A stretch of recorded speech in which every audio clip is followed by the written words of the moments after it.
किसी भी चीज में माहिर बनने के लिए क्या लगता है? असल में ये सिर्फ सीखना नहीं है, बल्कि ये है कि हम कैसे सीखते हैं। तो आज गुरु और शिष्य के इस सदियों पुराने रिश्ते में झांककर इसी सवाल का जवाब ढूंढते हैं।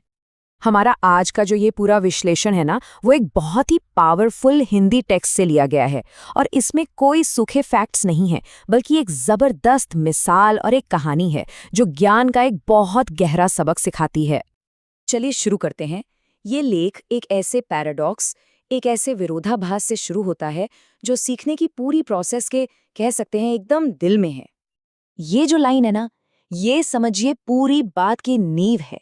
मतलब हम सब पैदा तो होते हैं एक नेचुरल क्यूरियोसिटी के साथ, कुछ जानने की भूख के साथ, लेकिन सच में बुद्धिमान बनना, या जैसा कि ये लेख कहता है, असल मायनों में मनुष्य बनना, उसके लिए तो भाई बहुत कोशिश और मेहनत लगती है। बस यही फर्क है जानने की इच्छा और सच में ज्ञानी होने के रास्ते में।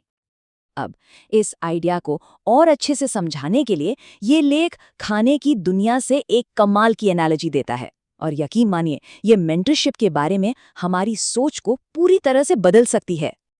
ये कहावत तो हम सबने सुनी ही होगी, है ना? अक्सर इसका मतलब यही निकाला जाता है कि देखो, चेला अपने गुरु से भी आगे निकल गया, और इसे बहुत बड़ी कामयाबी माना जाता है। पर क्या हो अगर ये पूरी सोच ही एक मिसअंडरस्टैंडिंग पर टिकी हो? जी हाँ, ये लेख इसी पॉपुलर बिलीफ को सीधे सीधे चैलेंज करता है। तो ये लेख कहता है कि ये कंपैरिजन ही फंडामेंटली फ्लॉड है, गलत है। क्यों? क्योंकि ये एक वन वे स्ट्रीट है।